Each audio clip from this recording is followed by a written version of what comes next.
Shabbat Shalom. We're now at the end of the book of Exodus. We're at Har Sinai. The Mishkan is complete. In the last chapter of the book, we read, when Moses had finished the work, the cloud covered the tent of meeting, and the presence of the Lord filled the tabernacle. Moses could not enter the tent of meeting because the cloud had settled upon it, and the presence of the Lord filled the tabernacle.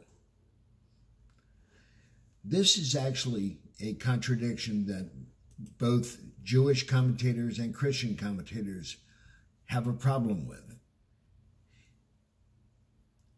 Ramban, Rabbi Moses ben Nachmanides, lays out the issue and one solution. Why is it that Moses cannot enter the tent here, but in another spot in Numbers he can? He answers, one cannot maintain when Moses went, since it has been said Moses could not. And one cannot maintain Moses could not, since it has been said when Moses went. The matter is decided by the words, because the cloud had settled upon it. Thus, as long as the cloud was there, Moses would not enter, but as soon as the cloud departed, he would enter and speak with him. All of the commentators look at this and come up with three possible solutions.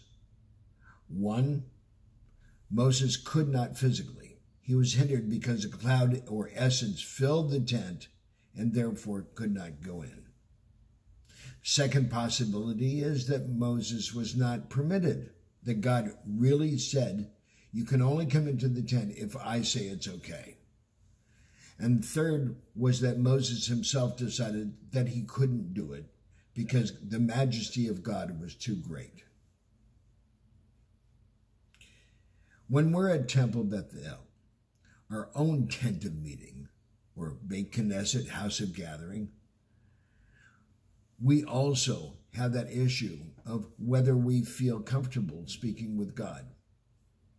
And within that tent of meeting, in the sanctuary, we create our own Makom HaKavua.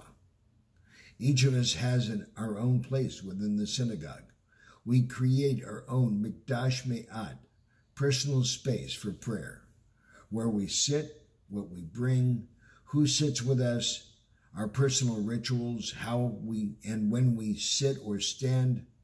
All this goes into creating our comfort level in having a conversation with God. So think of that Mikdash Me'at as you create in the sanctuary. What is the location of your space? How do you feel in that space? And do you share this space with God?